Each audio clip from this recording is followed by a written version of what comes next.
All right, hello and welcome. Thank you for that short, week-long, and 11-minute delay.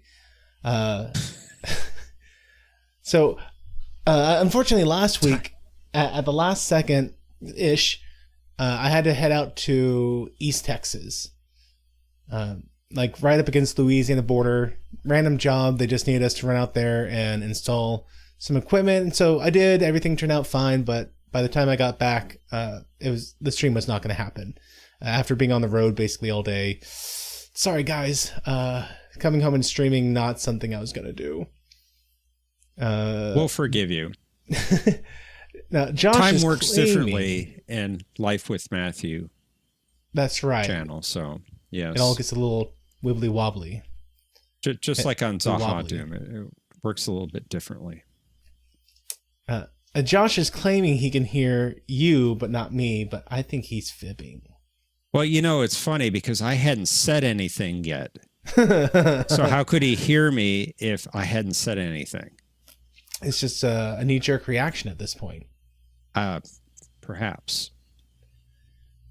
In Texas, the track, if you look in the description of this video, every week I credit the opening track, the ambient music I use. I have no idea if that channel is in existence anymore or if they've closed down or anything, but I've always made sure that I credit where I found it. It's just one of those things where I was looking for good ambiance music, and I randomly came across this guy's channel. I liked the music because I did like it. It was kind of a spacey kind of feel to it, kind of mellow, and yeah, I went with it.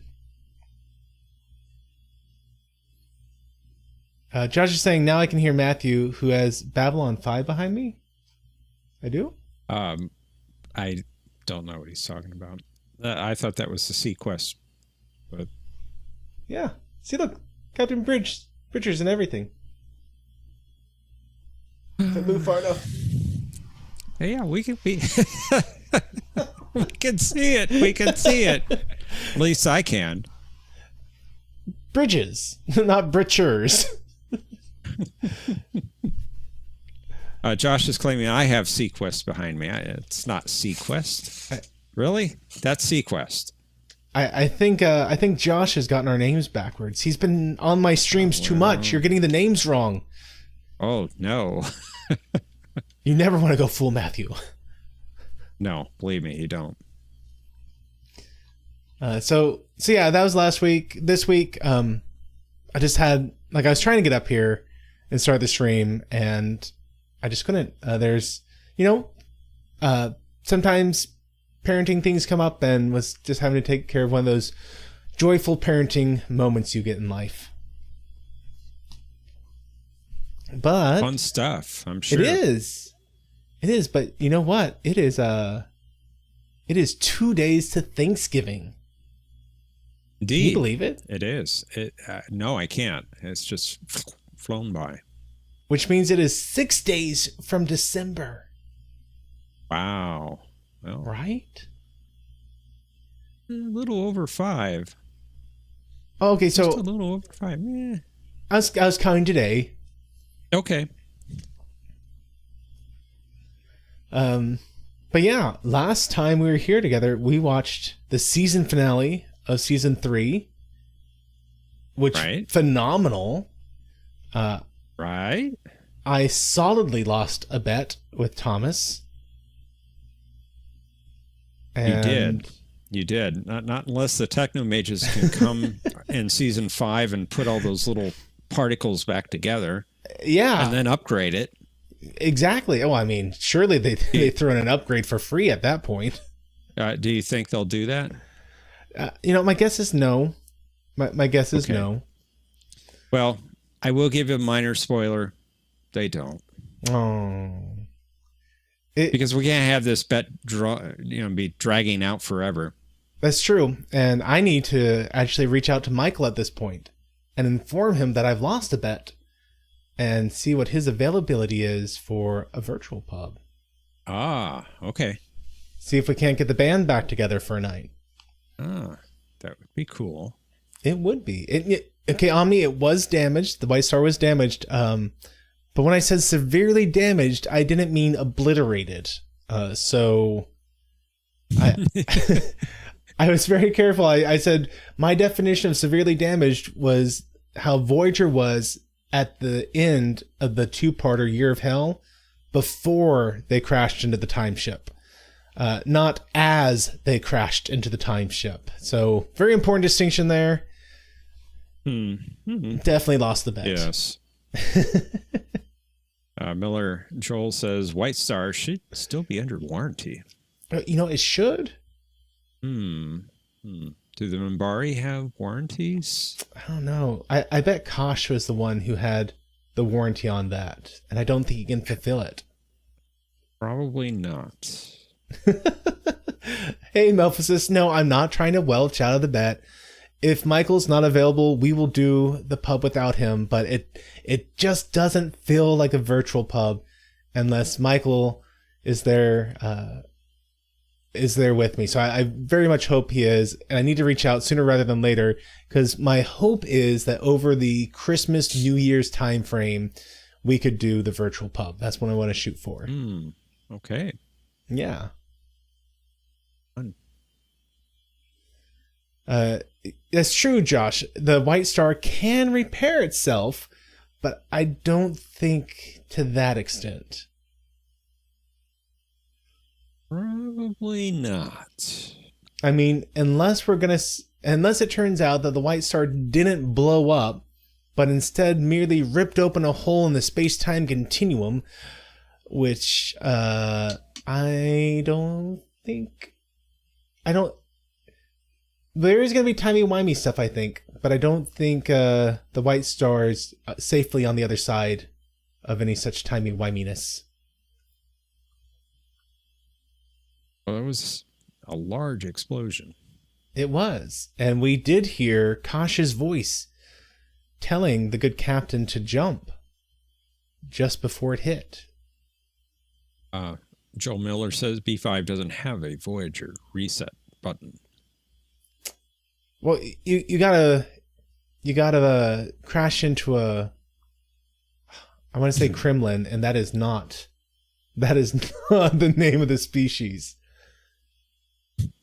It's something with a K, right? The Krell. Oh, the Kremen? The Kremen. Is it Kremen? Oh wow, I was so close. You were.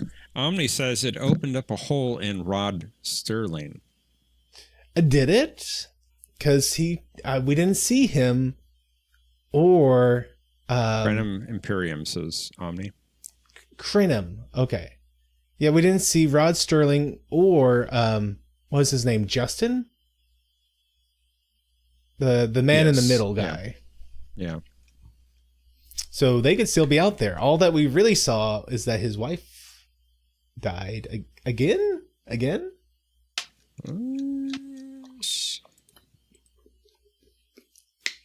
Yeah. Omni says it's true, but Anna Sheridan is a goner for sure. And that's one of the things which maybe we'll see as the series goes on. But I very much wonder if... So they did mention... Yeah, Miller, Joel, they mentioned they got a nasty sunburn. They did mention that once a person is merged with one of the Shadow Spider ships, they effectively cease to be who they are. That who they are is gone. Much in the same way as someone being mind wiped. At least I'm making that comparison. I don't know if they want to go that far, but I definitely see the comparison of someone being mind wiped out of existence and the change that comes. I'm sorry. I didn't mean to interrupt, but I don't think the analogy is quite the same, because when they're mind wiped, they don't remember their memories. Anna Sheridan did remember things. That's true. So I meant more like... I don't know if it's quite the same. Yeah, I meant more like they're effectively dead at that point. Okay, well, yeah, I agree with you there. So she was already mostly dead, some might say. But now she's definitely 100%. She's gone. Yeah. Yeah, I don't think she's surviving 2 nukes. So Omni is saying Anna was reprogrammed. I thought the way they described it, and I admit I haven't had any time to rewatch the episode again yet, which frustrates me because every time I thought I was going to get time, something annoying like sleep got in the way. I know, gosh. Who needs sleep, right? And yes, Trevor Lauren, mostly dead, nothing to do but look through her pockets for loose change. But no, she's all dead now. So I don't remember the exact way they described it, mainly because they give us so much information in like 2.5 minutes. But the way they described it is she would never join them. And since she wouldn't join them, they forced her to get the implants and go onto the Shadow Spider ship. And once you do that, there's something about the process of integrating with that ship technology that fundamentally destroys the person you were. But as Jeff mentioned, you still got all the memories up there, but the person you were is completely lost. And it's you become totally subservient to the Shadow Spiders at that point. As Joel Miller says, the personality is not there. Yeah. So, Omni, that's an interesting point. Buster's girlfriend did have her memories, but I don't think she had been plugged in yet. They're trying to see if they could plug them in. Yeah, she was on the ship going to Zahadum, I believe.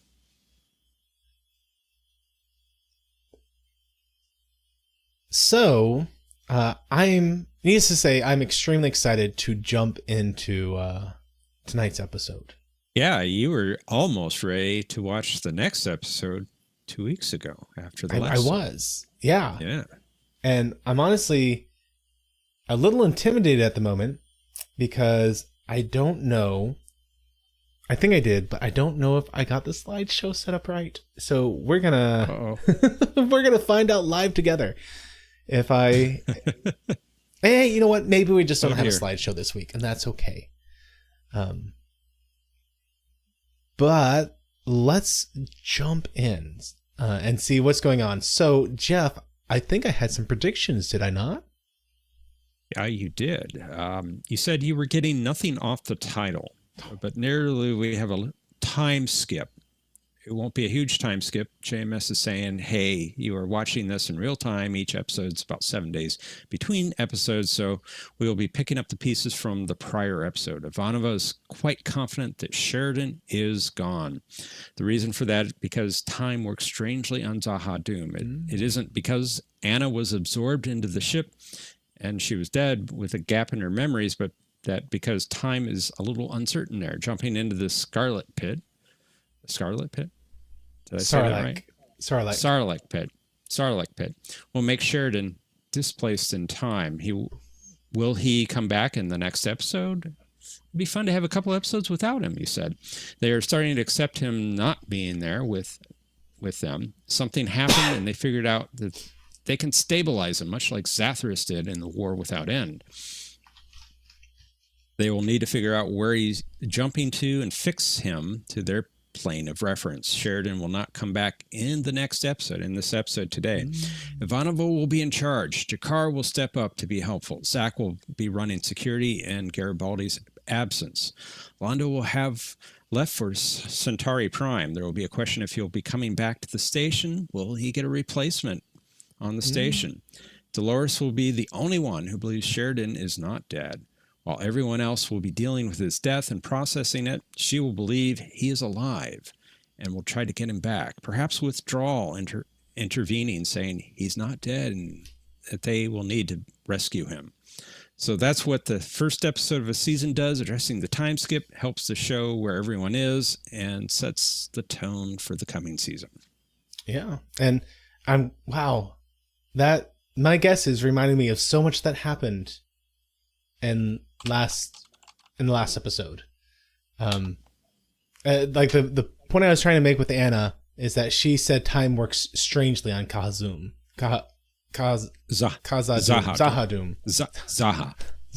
Sorry, different franchise. Zahadum. Even as I'm saying it, I'm like, you're wrong, Matthew. You're wrong. I'm like, no, shut up, mouth. Just say what my brain is saying. Yeah, Zahadum.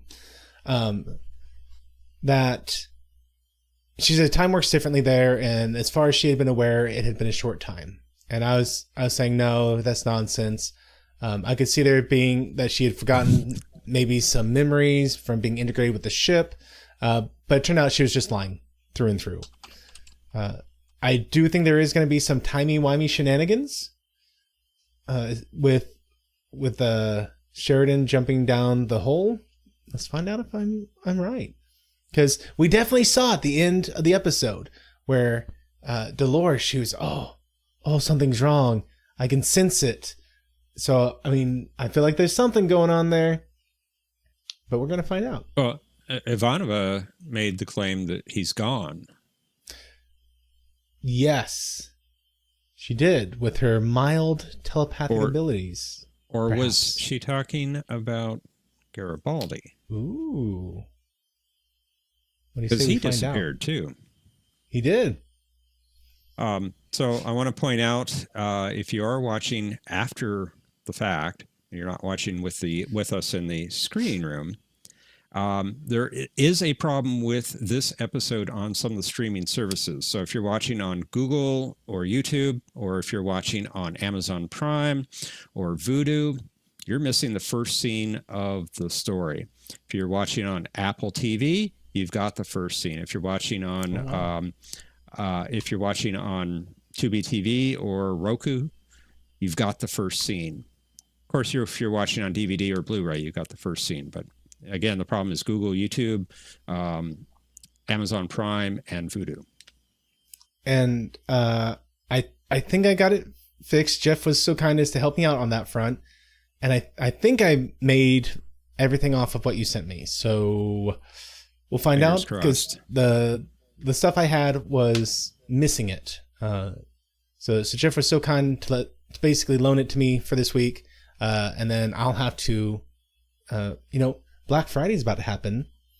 So maybe I look to see if there's a good Black Friday deal. Cyber Monday would probably be my best bet. Because they often, things get going pretty quick here. But yeah, we'll find out. And guys, that is the way I recommend doing it. Oh yeah? Black Friday deal, $56.49 on Amazon. All right. Blu-ray. Usually it's around the 78 to 68-ish, kind of in that frame. So it seems like maybe they took about about 10, 15 bucks off. I mean, it was already a good deal at its regular discounted price. So an extra 10, 15 bucks, not bad. Matthew, is there a Cyber Monday when all month was Black Friday? I don't know, Josh. I do not know. The economy is in a weird spot right now. I will say this. If you have the ability to look at the price history for Amazon, do that for everything before you're like, oh, this is such a great deal. Because what I saw, in my advertisement feed, there's a Samsung watch. And it's like, it's 50% off at $400. I said, no way. And it turned out that regularly priced, it was $500. They took 10% off, but they raised it. They almost doubled the price so that they could say they slashed it by 50%. So, be smart. Yeah. Anywho, let's do this. Like I say every time, guys, thank you for being here. If this is your first time, here's how we do it. If you wanted to watch this episode without me talking about it live, hey, I'm sorry. That's not what this is. Every month or so, I get someone really mad about that. In fact, really humorously, it makes me laugh every time. I'm a big boy. I can take your vitriol. But this most recent one, it was on the review of SeaQuest 2. And he said that I have absolutely no discernment, that there's nothing good about SeaQuest Season 2, and that I should not be reviewing any media because I would gladly drink up diarrhea and call it good. Yeah! Fantastic. I'm glad you can laugh about it. Oh yeah, come on. That is such a, a wonderful accusation. And it was funny because like when John and I were doing a review of Sequest Season 2, we were looking back at our favorite episodes and we're specifically calling out good stuff. And so like the very nature of the video wasn't, hey, we're going to slam this. It wasn't that kind of video essay. It was just us having a fun time. And that's what we're here for. We're here to have a fun time. And as a result, this may not be what you're expecting. If you're expecting me to get names right, I say, you are in the wrong place, good sir or madame. I'm notorious for getting them wrong. This is my first time watching this series, and this is going to be the very first time I have ever seen this episode at all. I know nothing about it except it is called The Hour of the Wolf. So I'm going to be giving you a live, like, hey, here's what's going on, so that if people aren't able to join us in the screening room, I got you covered. But if all you want to do is watch this episode, go to Amazon Prime, go to Roku, go to Tubi, buy the physical DVDs. Always the way I recommend. If you want a great podcast for just listening to people give a critical or breakdown review, Jeff, I think you know of a good couple ones, right? Well, the one I'd recommend is the Gray 17 podcast. The Gray 17. They're missing. You can find it right. Yeah, I know. Yeah. They're right here on YouTube, and they're a great group, kind of like us, kind of. They have a few people that have never seen the series before, and they have a few that have seen the series plenty of times, like I have, and they talk about each episode. It's a great podcast. Yeah, so highly recommend that one. I look forward to watching them someday. If you just don't want my live review, I try to put chapter markers in here, jump to the end of it, and at the end of each episode, we give our impressions afterwards. So that might be more of what you're looking for. Jump to the end. I won't be offended.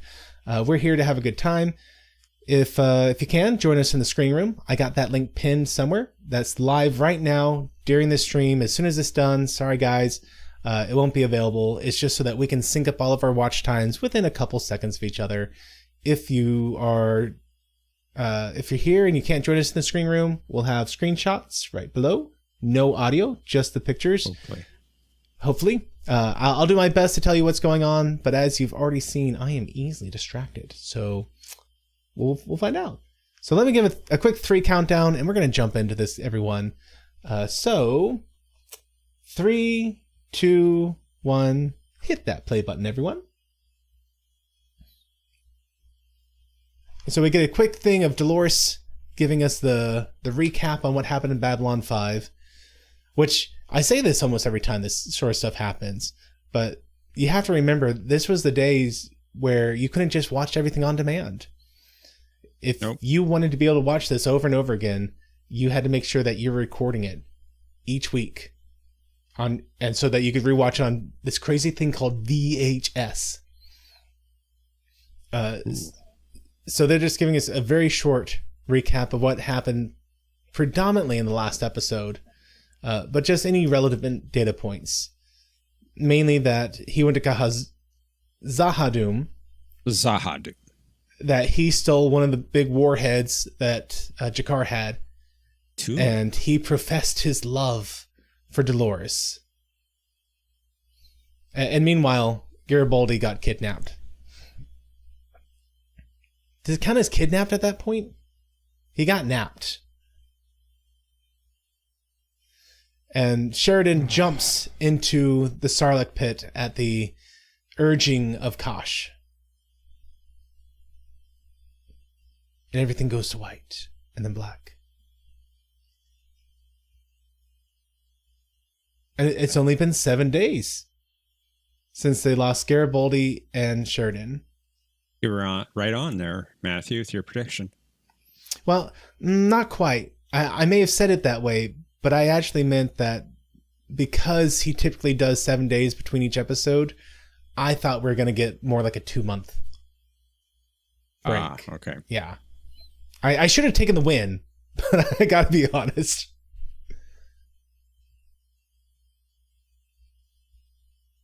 Meanwhile, Londo has gone to take up his position as advisor on Centauri.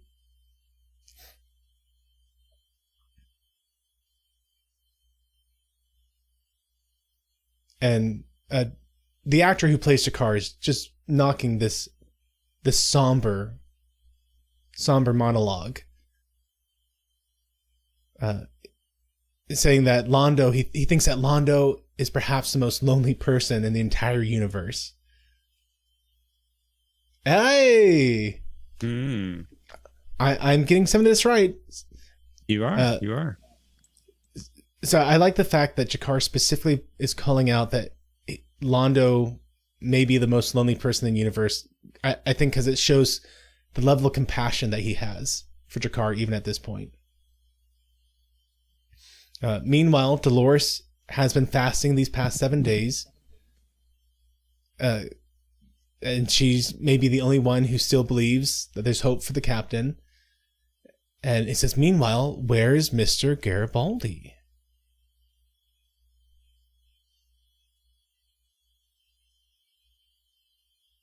I love this intro. Okay, I recognized Veer's voice. Dolores.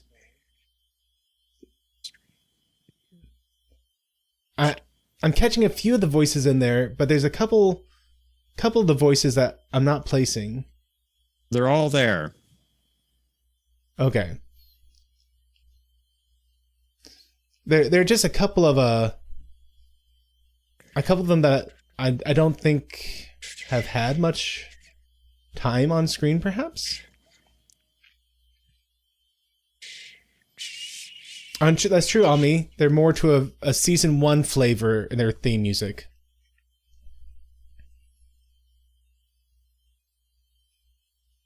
It's kind of I call it more of a merging, that they still have the war undertones, but it's less somber as last season. Hey! Patricia There's the long-range Tallman. prediction. Yes.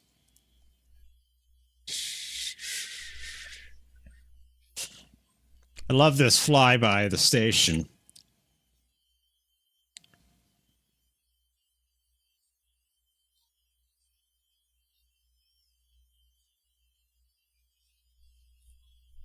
Omni's saying that was Kiefer who flew by. Rest in peace.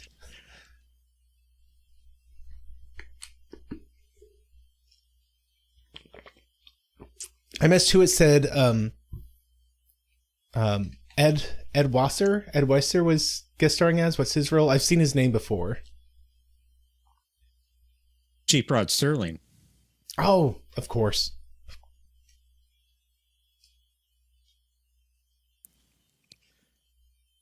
Well, And so, I wonder how much sleep she got. yeah. One thing Jakar did mention is that Ivanova is just kind of in this daze.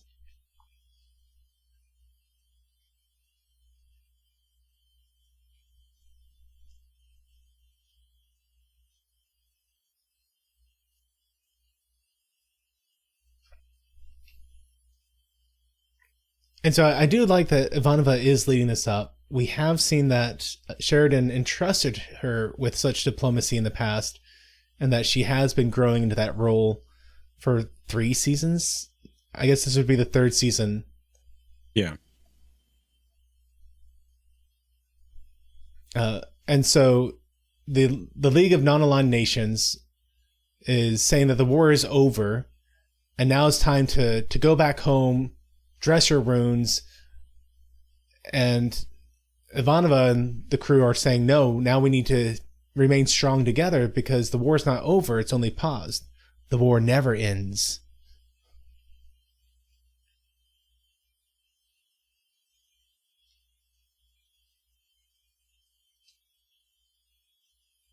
And so they're saying that, we really don't know what happened at Zahadum. We only know that there's a thermonuclear detonation. And that if they have been pushed back, now's the time to press the advantage.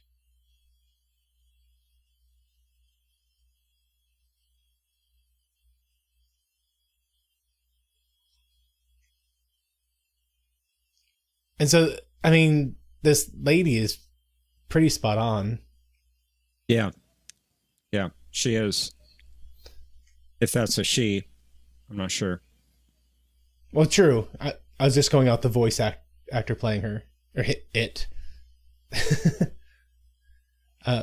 But she points out that the only reason they really want to go to Zahadum is because they want the captain to be alive, and they want to go there to try and find Sheridan. What's going on with him?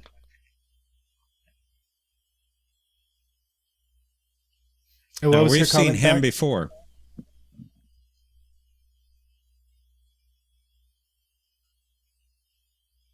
What was Dolores' comment back to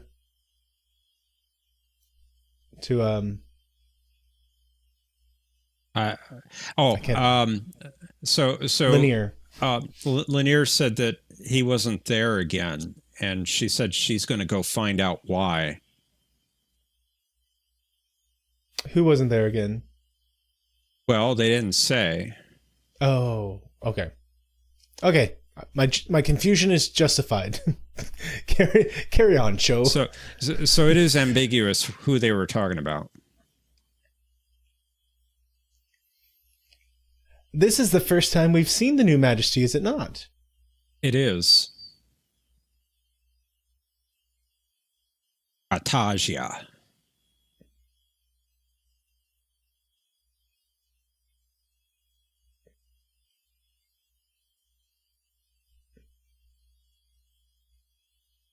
And so he seems to be a bit of a narcissist, perhaps.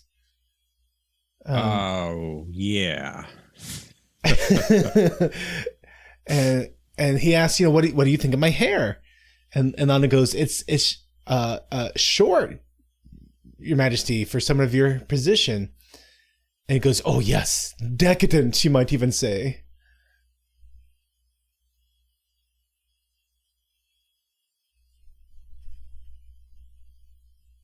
Oh, I like that response.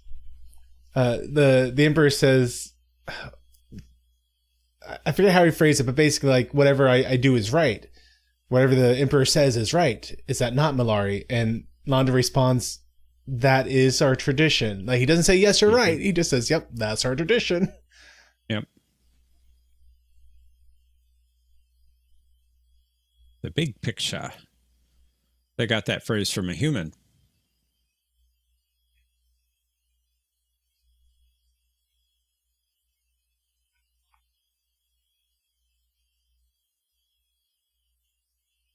And so the Emperor says, you and I, we see the big picture, and it'll be your job to see to the arrangements. And Londo says, what arrangements? Oh, that'll be told to you this evening.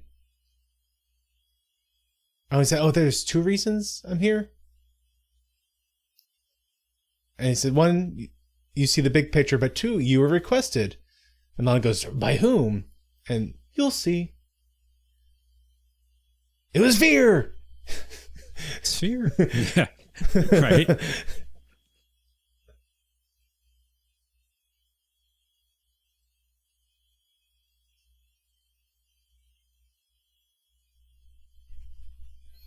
Oh.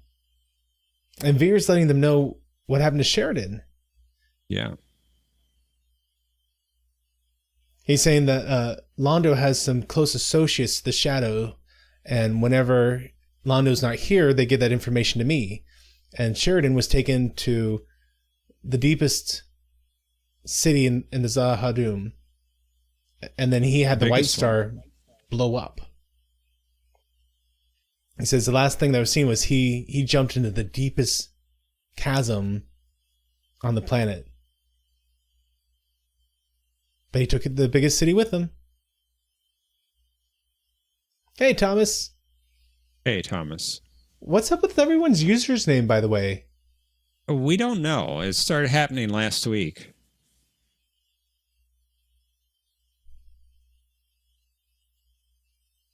For a second, I thought people had just, changed them. Yeah, YouTube made a change, as Omni pointed out. We don't know why.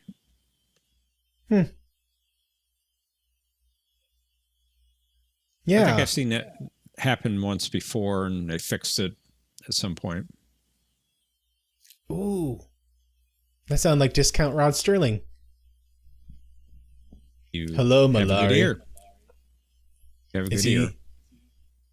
Is he severely damaged? Was he the... Ooh. Oh, he was. And he says, Mr. Morden? And he responds with, what's left of it, not what's left of me. Now, this was a station indent graphic that they had when they broadcasted the show. Mm-hmm. They're on some of the episodes on the Blu-rays. Yes. Yeah, Roberts, he puts the lotion on the skin.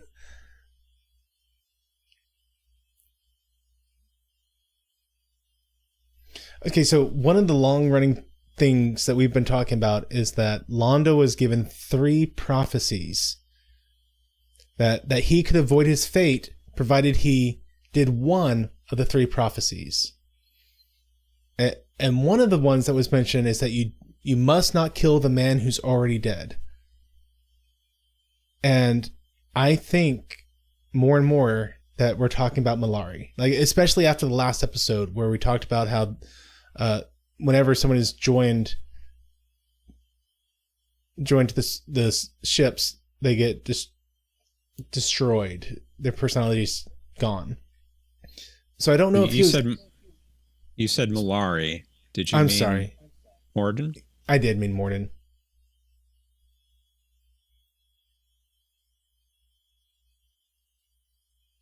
Yeah. See, more and more evidence. I'm pretty sure it's him. He says what's left of it. I'm just a shadow of my former self. The flesh will do what it was told. He's flecking off pieces of his flesh and dropping on the floor. Ugh. Ugh.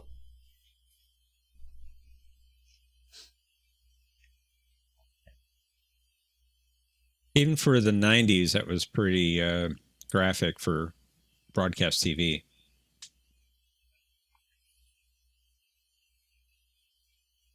And so he's saying that the shadow spiders planted their ships like seeds all around the galaxy.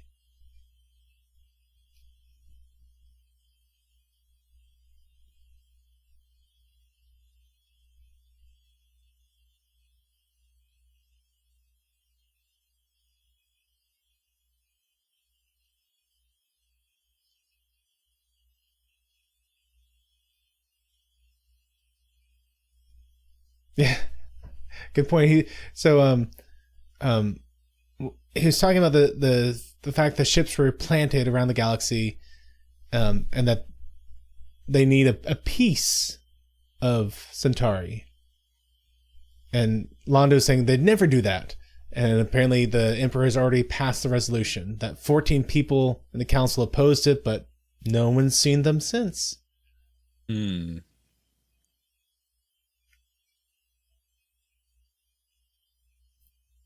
And Malari's saying, no, I won't do this. And Discount Rod Sterling says, oh, you're going to do this because you crave power, because you're my friend, and because you're afraid of what's going to happen if you don't. You're right on me. This is great writing. He really needs to stop picking at it. It's never going to heal if he keeps picking.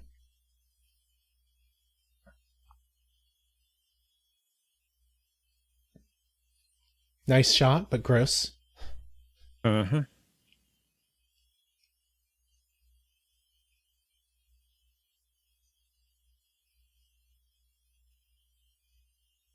And here's Lita.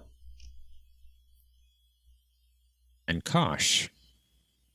Kosh. 2.0. Posh. Purple Kosh.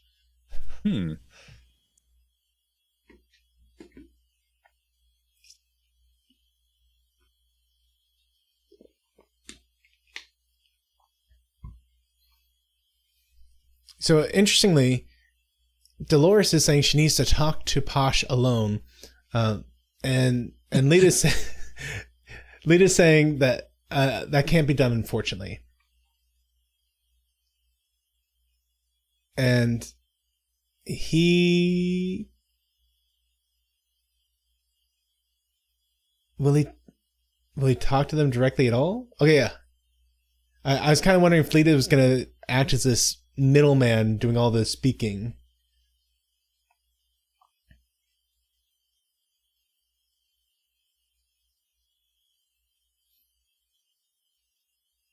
And okay, so interestingly, Posh is saying that it's irrelevant if Sheridan's still alive.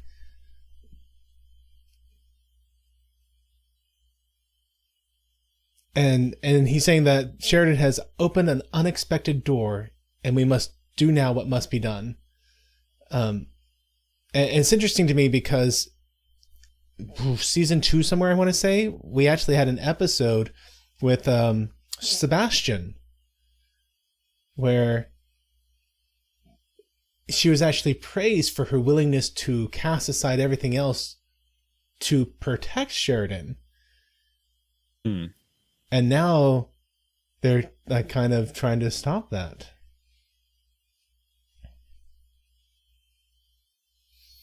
And she's saying that if you allow him to die on Zahadum, then I will have no more respect left for you. And Posh says, well, respect is irrelevant.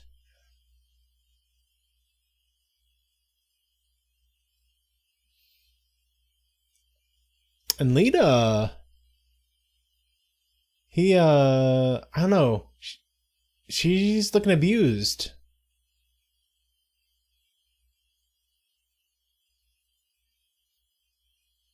Obviously not happy with what's going on.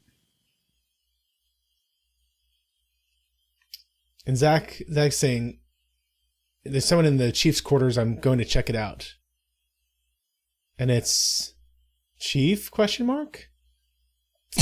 What is this? What? Oh, it was just the hat changed that whole outfit. It did. He looks good in it, though. Yeah, but wow. It took him from being like this totally alien outfit into being this electric cowboy? I don't know a good phrase for how he looked.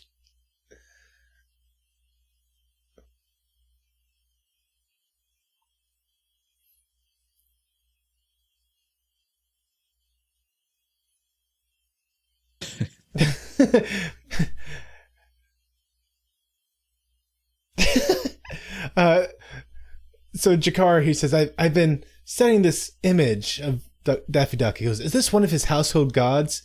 And Zach goes, what? No, it's, well, I mean, kinda. Egyptian god of frustration, he called it.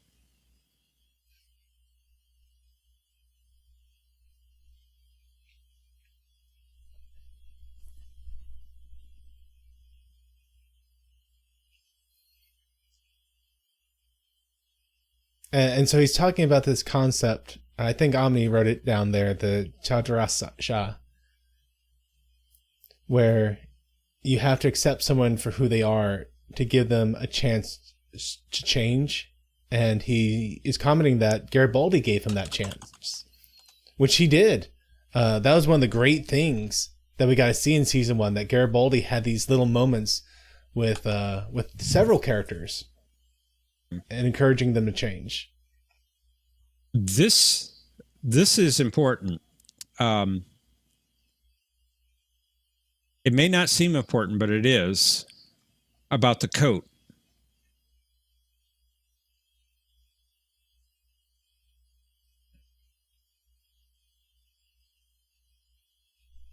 He doesn't have the coat that he has been wearing, so he has to put on a different one.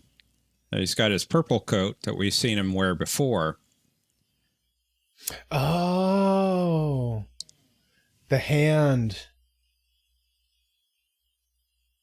We've been here before.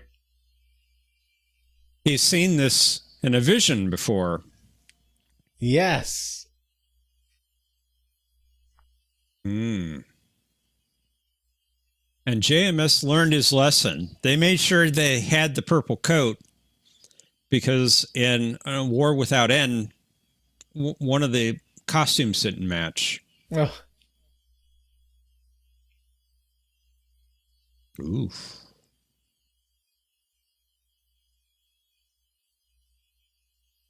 So he tried to pull the Emperor away from the window and immediately stopped, knife to the throat by the bodyguards.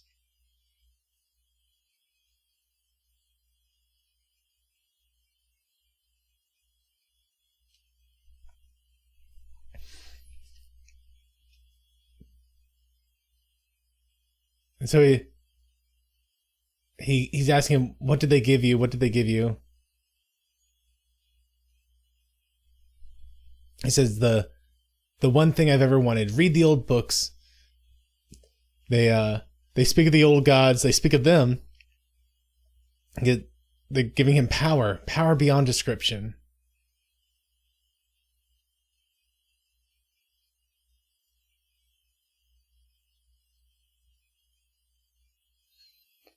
And so the Emperor is saying, Londo, and this is something that I've praised him for in the past, Londo cares at the core of his being for the Centauri people. Does. In fact, that's one of the first monologues we got from him. That the Centauri people used to be great, and now they're like those little nursery fish. And he wishes they were great again. And so he's talking about how the issue with the Shadow Spire ships being here is that when war comes, we're going to have needless loss of life. And the Emperor responds with, well, there's always been sacrifices for the greater good. He says, well, what greater good? And the Emperor says, my greater good.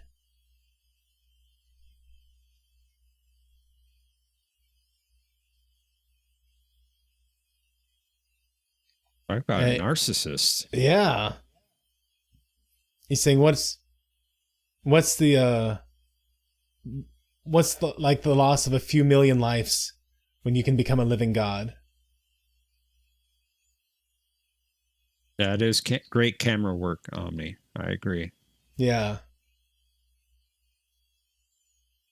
And just look how shaken he is, too.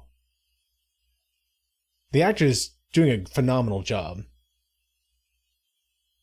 Even the Emperor is chewing up the scenes fantastically.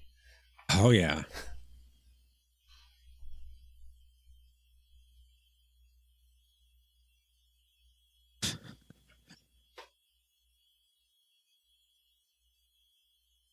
And so the aide is pointing out that it is not wise to say such things as he is mad out loud. Others have said things and they just disappeared. So he agrees. He clearly agrees that the Emperor's insane, but he's not about to say it.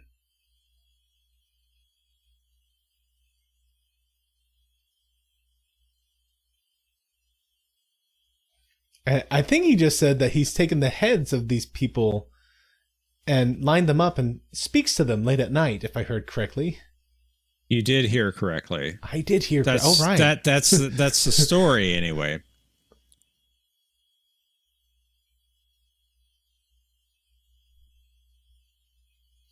Yeah, I don't like what's happening with Lita here. I don't either.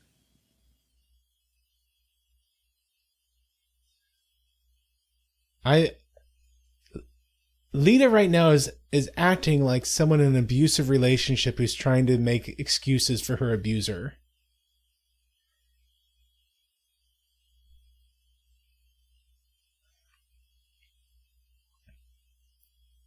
And so Posh is able to be inside, is able to be inside Lita. And I'm guessing she does this so that he can go discreetly places. That's my guess. But she's saying it's somehow different than when Kosh was I carried Kosh around. But it seems darker. Is everything okay? And he doesn't really answer, but he says you're free to retire.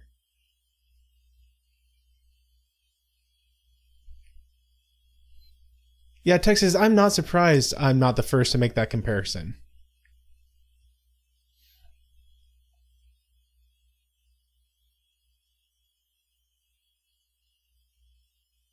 Did he forget the time difference there? Going to get up in about 6 hours.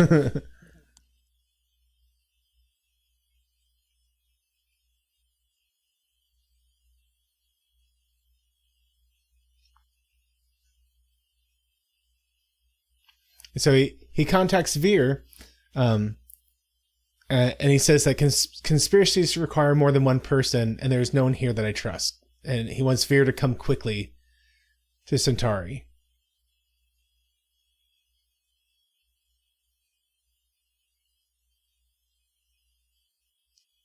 And then, yeah, there's the heads all lined up in the row. Yeah. In a row.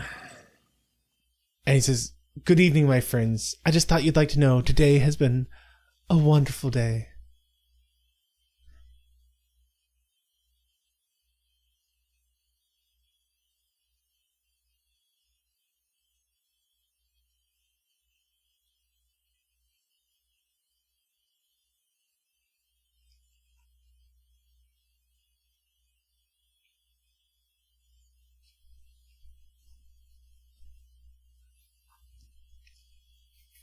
Yeah, Ivana loves chatting with psychics.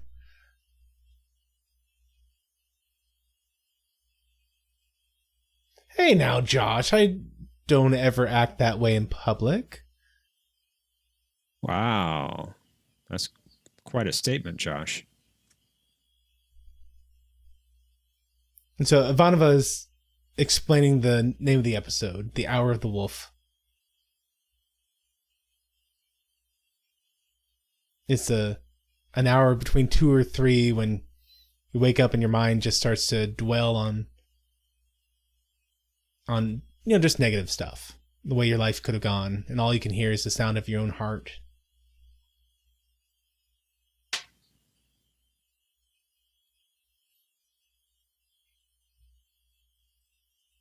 And apparently she's been struggling at this time ever since Sheridan disappeared, the past 7 days. And the wolf and I are now on a first name basis, which is silly. I mean, wolves don't have names. Well, if you think about it, she lost not only Sheridan, but also Garibaldi, and she was close to both. Yeah.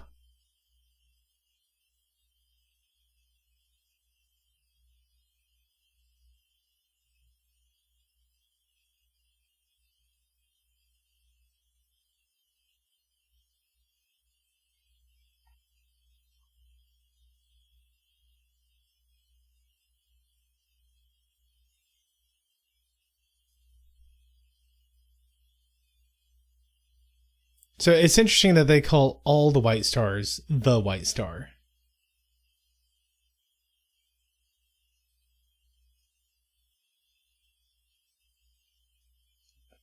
But she's saying, oh, go ahead. They will refer to them by number in future episodes. Hmm.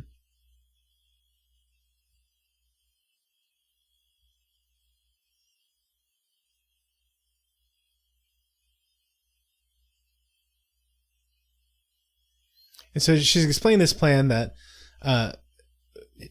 they could take the White Star, hyperspace right next to Zahadum, and then she thinks that she could sense him if he was alive on the planet, because Kosh may have left an imprint on him, and then they can get out of there.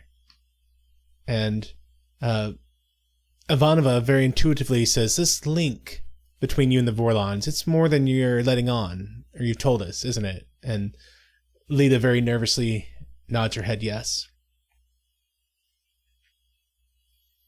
And Ivanova, drops a line of questioning. She's like, whatever, as long as it gives us the information we need, I'm fine with it.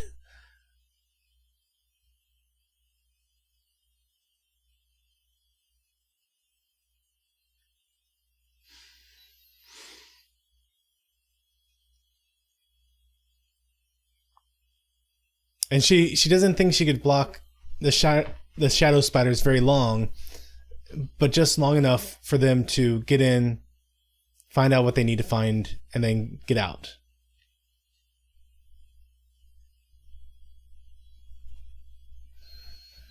Which, I wonder if they're even here anymore. I mean, it seems like they've left Zahadum. Omni's right. This is a cool scene.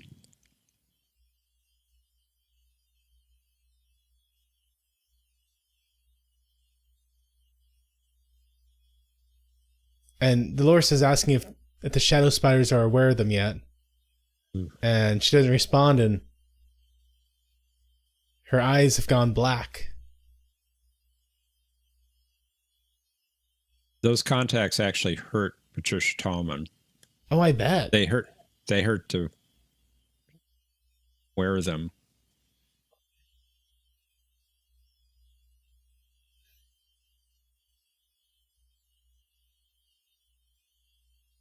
And so Ivanova's calling out for him, Ivanova to Sheridan, Ivanova to Sheridan.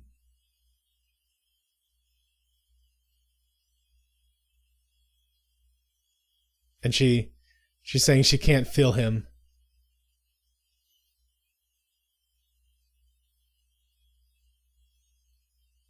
And so Dolores grabs her hand and is trying to project through Lita, it appears. Or maybe she's slightly telepathic herself. Hard to tell with these individuals.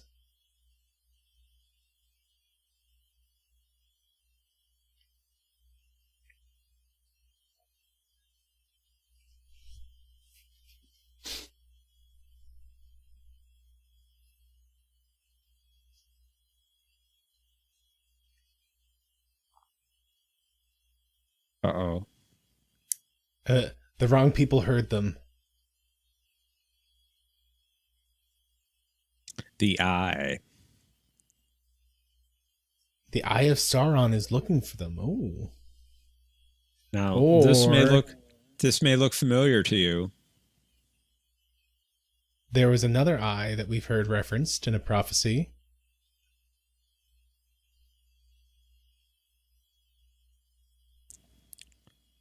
Oh, hey. Do you remember this?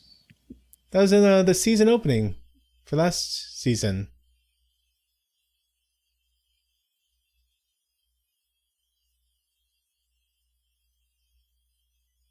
Wasn't in the season opener. No, I mean, like, that's how they open each episode. The Shadow Spider Eye. Ah. Ivanova saw this when she went down to Epsilon 3 and plugged herself into the Great Machine. Hmm.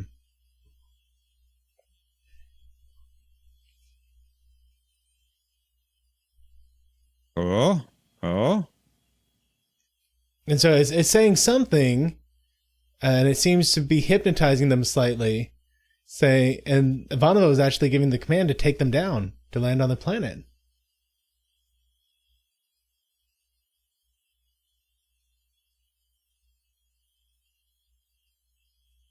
Nice.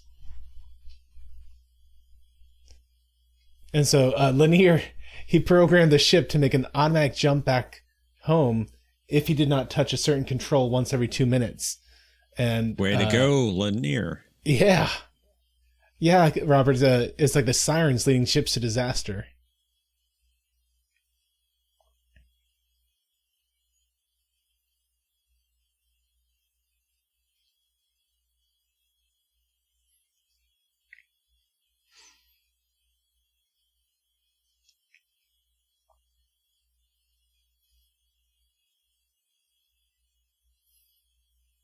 And so they're saying that it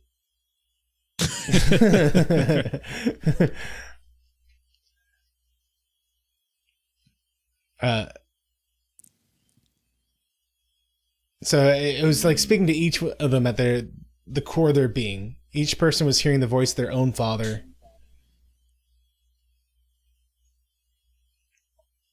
Linear initiates the getting the heck out of here maneuver.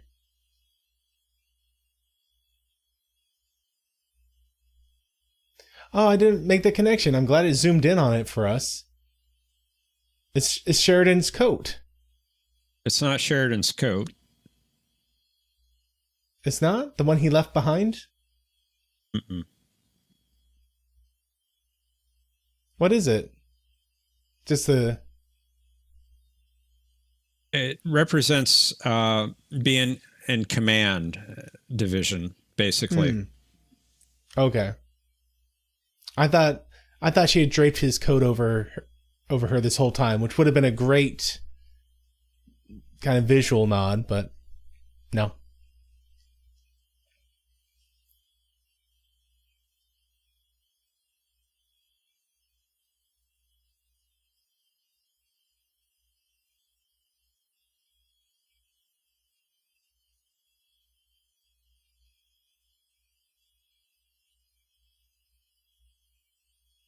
And so he had a little bug finder. And he says that every time he finds one listening device, they plant another. And Emperor Kartaja, he wants to be immortal. He wants to be a demigod.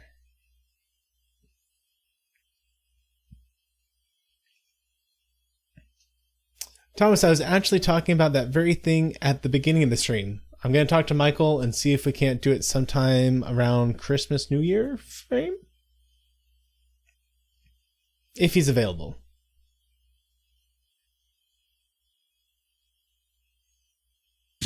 Hey,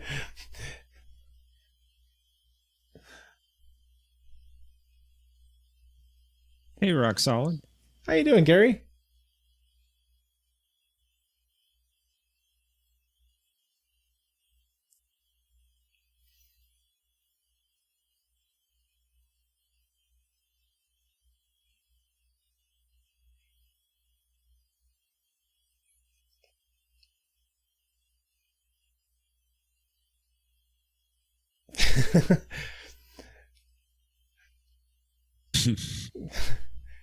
So he's giving a lot of backhanded insults and compliments.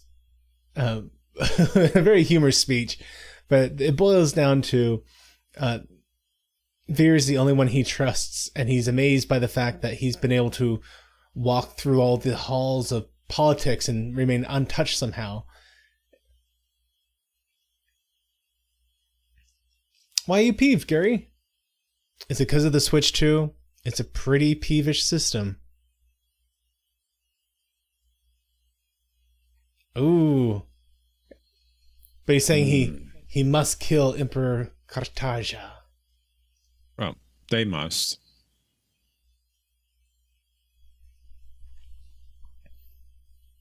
And someone doesn't look like they got to use their bed much last night.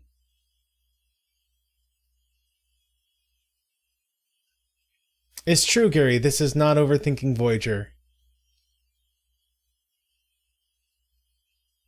Ah, fair enough.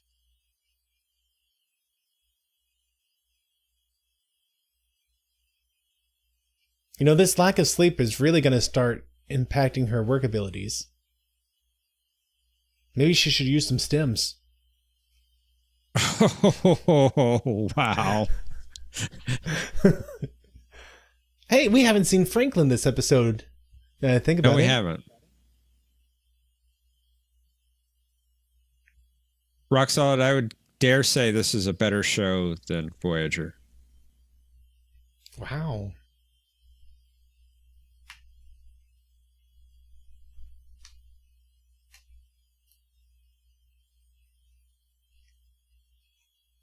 But she's making a captain's log.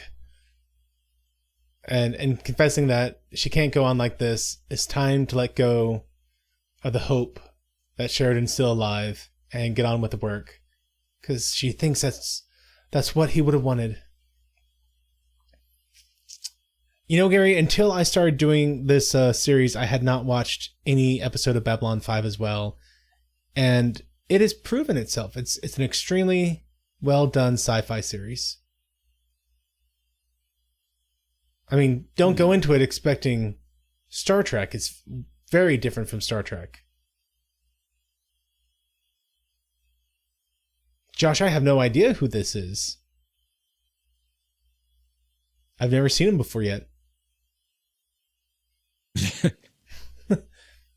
He says, "How did I get here?" And the man responds, "You were born."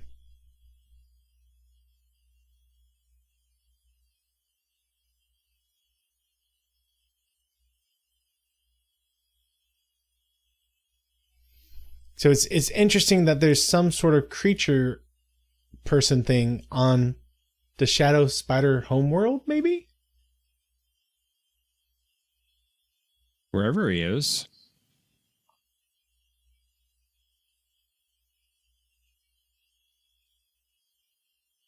And apparently that's where we're ending it, with the two of them looking at each other. Okay. I wasn't expecting that to be the ending of the episode. Jeff, thoughts about this one? It was a good way to start the season. I think you got quite a bit right in your prediction, which surprises me because you didn't have much to go on by the title, as you mentioned. Yeah. But it was a good introduction to the season. It sets a tone for the season, like you said. We know where Londo and Veer are right now, what they are planning to do. I mean, this episode clearly set what their path is, at least for a while. And we got to meet Emperor Cartagia. Did we at ever? last? And boy, is he a character, to say the least. Yeah, he is nuts. And we got a little completion with the dream sequence, the vision that Londo had of the shadow vessels as he's staring up at them, crossing the sky, as he's looking out from the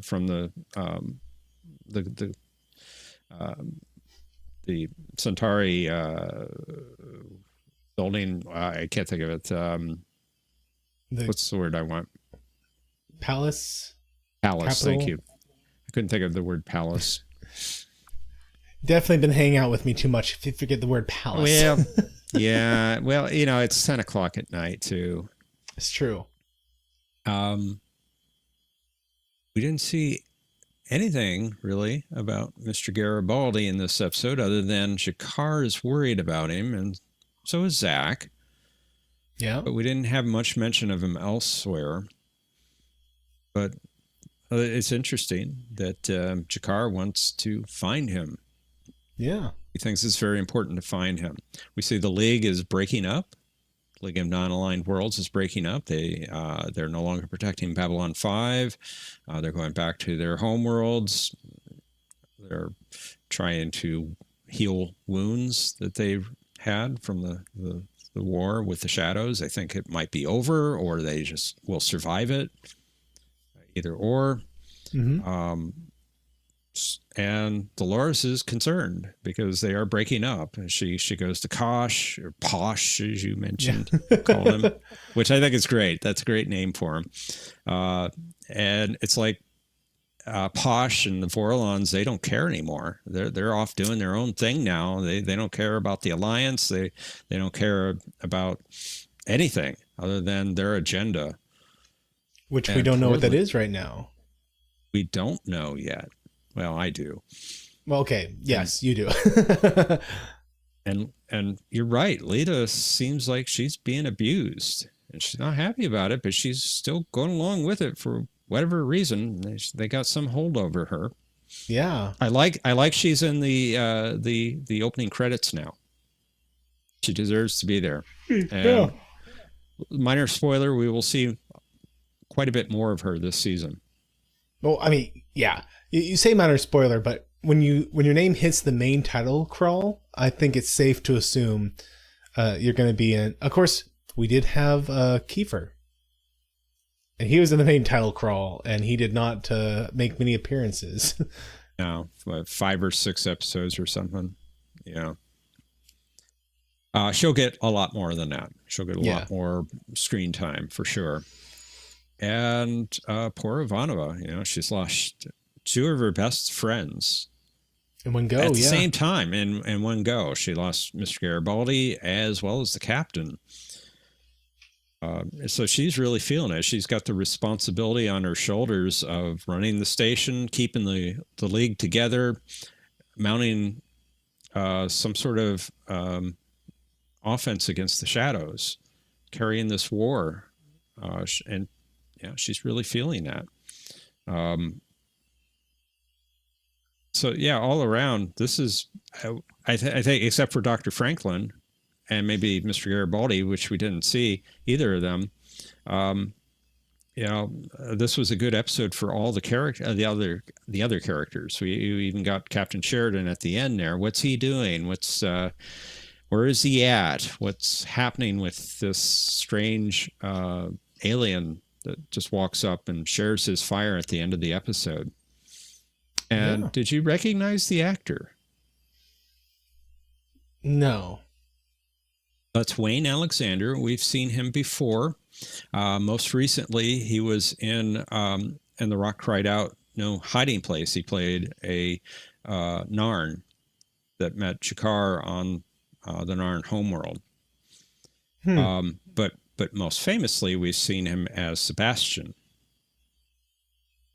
He plays Sebastian. Oh. Jack. I'll have to hear his voice. I mean, we only got like 2 lines from him. Yes. Although, I preparing for tonight's episode, I watched a little 7-minute teaser on the DVD set for season 4, and they interviewed him for that. And the actor, he sounds a lot like this character that he was playing in this episode. They talk very much alike, I think. The actor does in real life is the same as this character. So I think that's fascinating. A lot of times the actors will try to not sound like themselves when they're playing a role, but they've sounded pretty much the same to me. I forget who it was, but I did hear someone, they did a voice acting role where they just use their regular voice, because it's really hard to imitate someone's real voice and a lot easier to imitate a voice that they're making up. And he wanted to get job security, and so he used his own voice for the role. I can see that. Oh, we even got Mr. Morden, Chief Rod Sterling, in this episode. And boy, he didn't look all that good, and he didn't sound good either. It sounds like his brains were a little messed up. Yeah. I really thought we were going to have it be where he had gotten out, basically scot-free, where he'd been far away, they'd already left. But no, he was well done. So we did get the alien's name in the opening credits at the beginning of the episode. Oh. Not the main credits, but the roll of credits after the first commercial break. Mm-hmm. The character's name is Lorian. Okay. So we do know that, if paid attention to that. I did not. I was too busy trying to remember who Ed Wasser was. Ah, yes. Chief Rod Sterling. I think he played that really well at Wasser. And come to find out, he's no longer acting, but he actually lives in West Texas right now. Huh. I read that somewhere recently. Yeah. So, wow. I'm honestly amazed by how much I got right in this episode. You did pretty well. definitely. I mean, it wasn't 100%, but the fact I got 70, 80%, wow. I'm shocked. Yeah, I would say you came pretty close. I honestly, I think the big thing that you didn't get was Drawl. You thought Drawl would be involved, and he wasn't. Yep. I'm honestly shocked that we didn't see Franklin at all. I know that just schedule wise, you got to rotate your actors around. You can't have every actor in every episode. We saw him in the title crawl, right? The opening credits? Yes, he was. He was there. I didn't mention the opening credits. I think this is the best of the 5 seasons. Really? I think this is the best one that they produced. The music, the visuals, the way they introduced the characters. Last season, it looked like an NFL game. They were introducing the players in the game. This seemed dynamic. They had the still shot basically mixed with side by side with a live action shot with their names up on the screen. I really thought that was well done. You get a lot of intercutting between different little scenes. It was just brilliantly done. The music was very up tempo in comparison to last season, where you had the real low tones signifying the war was coming and it was dreadful and all that. But this seemed like it was more upbeat and good things may happen with this season. That maybe we're starting to pull out of things. Yeah. Omni says he prefers the season 1 original theme. The season 1 is fine. I actually like season 2 slightly better than season 1. I know that's not a common thing, but if I had to rank them, I'd go 4, 2, 1, probably 5, and then 3. I think we've talked about that before. Thomas is saying that season 6 is best. Yeah, there's something weird going on with StreamYard. Oh. I thought maybe it was my connection, but everything's looking fine. It's a StreamYard thing. Sorry, guys. Wow. Thankfully, your voice is coming in perfect. I do look blurry. I'm watching the stream over here on YouTube. Yeah. And it's lagging behind your voice for some reason, but thankfully your voice is good, and that's the biggest deal there. Wow, Gary! Wow. I think it cleared up a little bit. Yeah, maybe not. Gary's saying any season of Star Trek Discovery is better than Babylon 5. Shots fired! Wow. I think someone's just trying to stir the pot there a little bit. Most likely. I know a couple other people like that. So anyway, this episode, Franklin's absence was weird to me. And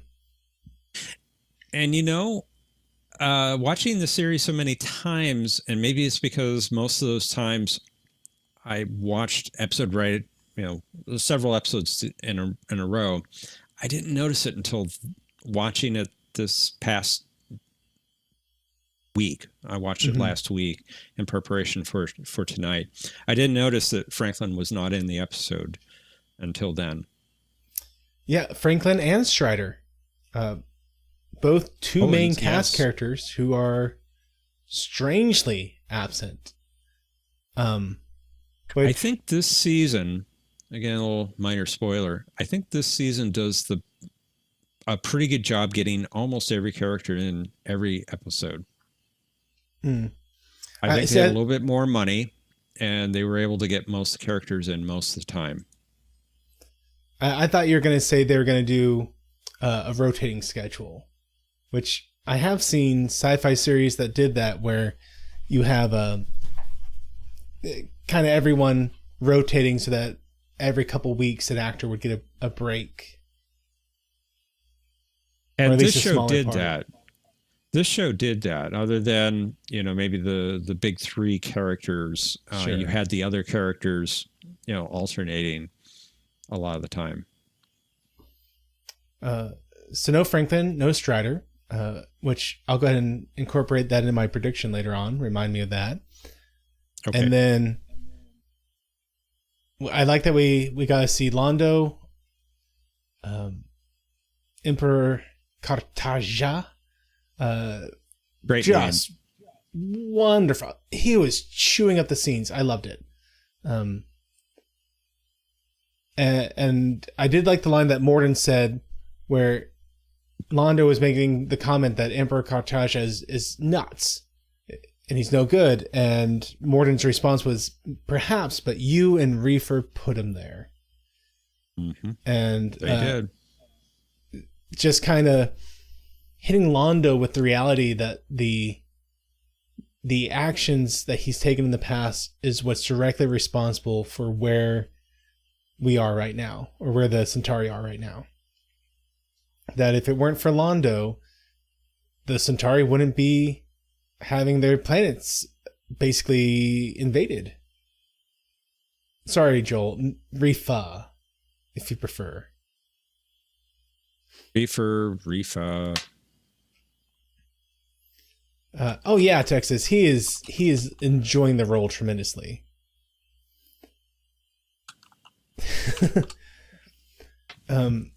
So I really enjoyed that we focused a lot on what's going on there. I think that is going to be important throughout this season. That while Londo doesn't look like he's going to be on Babylon 5 much, that he's going to have a very important role. And hopefully what he does really sets the stage for us moving toward a better outcome than we saw in War Without End in the future. Well, Sheridan thought he might be changing the future as well by going to Zahadum. He definitely took a different path, and that was He thought maybe he was, if he heeded Dolores's advice not to go, that would lead to Centauri Prime's future that he saw. Mm-hmm. And a really big line was Posh's comment about how the reason that the Vorlon have withdrawn from everyone else and that they're going off and doing their own thing is because Sheridan's actions have opened an unexpected door, and the Vorlons seem to be in a position or in the mindset that whatever he did, whatever door was opened, is of such huge importance that nothing else matters right now. That needs to be pursued. Lita said that Posh was in conference with the other Vorlons all night, and that's why there was a delay in seeing Dolores. Mm-hmm. So what are they planning? I don't know. It really revolves around the fact of whether what happened on Zahadum sent Sheridan to some other point in time, or if he's still on the planet and there's just this random guy under the planet for some reason. I know, Josh, it's very hard not to spoil it. My working assumption is that he has been displaced in time somehow. And that's interesting because in theory, we have just bumped into someone who is either a pre-ascended spider person guy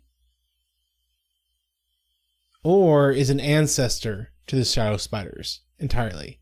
And I could see this even being something like the paw wraiths and where at some point they're the same species and they split off.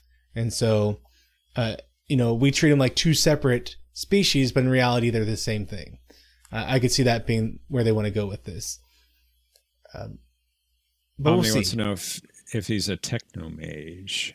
I don't think he's a techno mage. Some people, I mean, we didn't get a lot of screen time with him. Some people on both podcasts that I listened to actually noticed the jewel like thing that he had in his forehead and thought he was a soul hunter. We have seen them before. We have. And if he thought Sheridan was about to die, certainly worth coming. But I'm leaning away from that. I do think that Sheridan has been displaced in time again. That maybe when he was stabilized, he wasn't super stabilized. And when he jumped, mixed that in with the thermonuclear detonation above his head, ripped the continuum open. I've heard crazier sci-fi techno babble to get somewhere you want him to be. Just watch some Voyager. Yeah, pretty much. I couldn't help myself. Am I sure about that, Matthew? No, Thomas, I'm not making any more bets. I'm not sure. Okay, he learned Gary, his lesson. Gary, it's been so hard not to make that quote. Because they talked about the thermonuclear device, and I've recently watched War Games with Amy. And so yes, the quotes from that have just been going off my head. Shall we play a game? Any other major things? We talked about Lita. I don't like it. I should say I don't like seeing it. I'm sure that plot-wise it's going to turn out to be fantastic. And my uncomfortable feeling is the intended feeling. And so that's good. But I don't like how very abused she's looking. And I know she's trying to write that off a little bit as there's something dark about you. Like when I carried Kosh, there was no problems. But when I carry you, there's something dark. And that's clearly affecting her. And Posh does not care at all. He's definitely big picture kind of guy. And he's like, look, suck it up. There's some bigger stuff in play here. And we're going to focus on that. She asks him, is there something wrong? Yeah. And I kind of feel like the answer is that he is angry at her. We saw that once already. And I think he's holding a grudge toward her. And so having to use her as a carrier, I don't think he can hide the fact that he has hatred against her and resentment toward her. I think that's impacting their ability to be carried together. Like I don't know enough about what's going on there to use the right terminology, but the temporary merging that they do, I mean, it makes sense. If you got water and oil, they're not mixing well, and it's causing issues. Perhaps he is upset that she wasn't there when Kosh died. Yeah.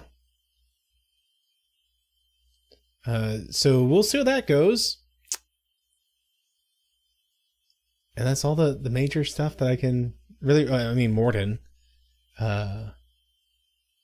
Creepy how he was peeling the skin off the scabs. Yeah. They definitely changed the way he's presenting himself right now. We'll see what happens there. Definitely. Okay, the three prophecies that Londo was given. You must save the eye. Save the eye. That's the one I was... That does not see. The eye does... Okay, the eye that does not see. You must not kill the one who is already dead. Yep. And at the last, you must surrender yourself to your greatest fear, knowing that it will destroy you. Now, if you failed all the others, that is your final chance for redemption. Which, come on. Clearly he's going to fail the others. But, that if I'm right, that would mean that he kills Morden at some point. So I'm going to look forward to that. We'll see if fear waves. But I was most curious about the eye that does not see. You must say the eye that does not see, because in this episode they talked about they could feel the eye. The eye is on them. And I'm really curious about what that is and how that could potentially work into the prophecy. And we've seen that eye before when Ivanova went down to Epsilon 3 and plugged herself into the Great Machine. And she was looking for first ones. Yeah. I'll have to look at that one again. Okay. I do remember she was basically chased. Like she had to flee. She did, yeah. And we had another eye back in season 1. Right, a pendant, a crown, the regalia for the Centauri. Yeah, the first emperor. Mm-hmm.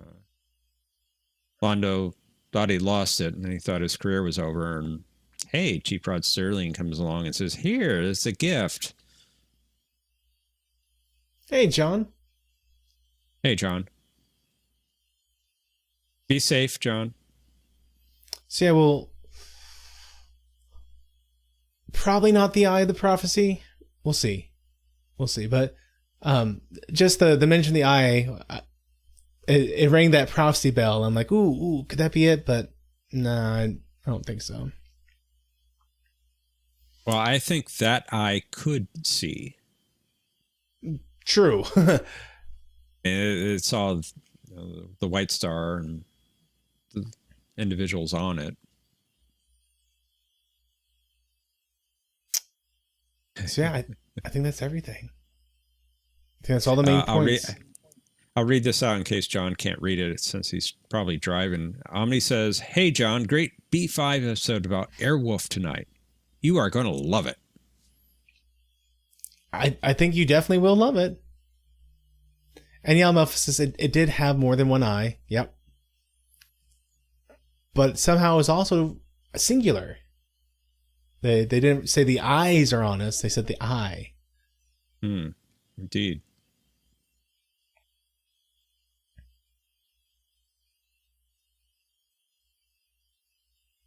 No, I don't get it positive, but it's also getting later. So let's make some predictions. Next week, we got a really confusing one. It says, whatever happened to Mr. Garibaldi? Really giving me nothing to work with here. I know. And this week, you had everything, Hour of the Wolf. I mean, that explains it all. I know, right? Yeah. And honestly, I feel like I'm going to get it completely wrong. And in all seriousness, I feel like whatever I guess, I'm going to get fundamentally wrong. Because I could technically see two different ways for this to go. One, we could be focusing on Garibaldi. And the process that he goes through potentially to escape and get back to Babylon 5. I don't think that's going to be it. I think a more likely scenario is for us to kind of pick up with, hey, Fed Doc, good to see you, man. I think a more likely thing is for us to kind of pick up with what we saw with Zach and Jakar. And I think we're going to be trying to figure out what happened to Mr. Garibaldi. Oh, and this was... I remember now. I want to roll this prediction in. Why didn't we see Franklin and Strider?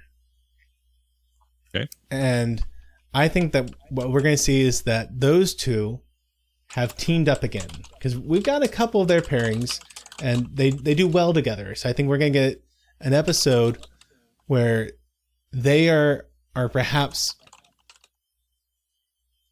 chasing him down. Chasing Garibaldi? Chasing Garibaldi down. They're following the clues, trying to get to Garibaldi. In fact, I could even see it being those two ideas working in concert together. That you have Franklin and Strider out in the universe, trying to track him down. And meanwhile, you also have Zach and Jakar on the station, and that the two of them are working back and forth together to try and figure out what happened to him and get him back. Because someone's going to have to look at the station logs, and they're going to have to see that Garibaldi was taken captive by the Shadow Spiders. And I think they set up a nice little moment in this episode with Jakar and Zach, and I think they might follow up a little bit with that. And then not about next week, but I really liked what they're doing with the actor who plays Jakar. They're giving him some good monologues, and they're also letting him have compassion. Andreas Kasoulis. Oh yes. And because he's talking about Garibaldi, but at the same time, when he's in Garibaldi's room, there's an undertone that he's really talking about Londo, about how Garibaldi he's trying to find out more about Garibaldi, in the hopes that this will somehow lead him to him. But he makes this comment where the more you know someone, you open up the possibility for them to change. And that comment, even though it's in the context of Garibaldi, I feel like it's really, really directed toward Londo. And so we did see in the War Without End episode that Jakar and Londo seem to have come to some sort of friendship, professional relationship. And I think this is kind of the beginning of that we're going to see Jakar moves past the antagonism that he's had toward Londo and starts to come to a point of forgiveness to him. And through that forgiveness, Londo in turn is able to become someone other than he has been. We might have already seen that start with And the Rock Cried Out, hiding place. Yes. The two work together there to get rid of Reefa. However you want to pronounce his name. Yeah. Yeah, Feddoc. Mutual but loathed tolerance of one another? He could be right.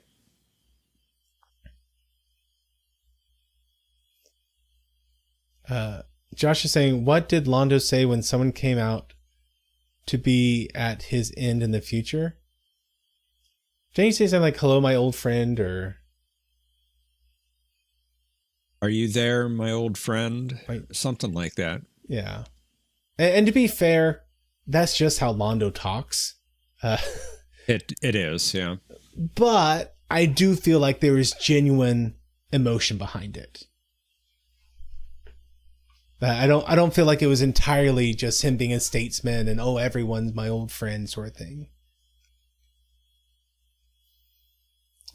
Yeah, it sounded a little bit different than we've seen Londo, like in season 1, where he's saying, Garibaldi, my old friend. I mean, it doesn't have the same ring to it. I mean, they were friends, but there was something deeper about how he said it in War Without End. Yeah. To Jakar. Yeah, a certain melancholy. That's a good word for it, Fed. Right.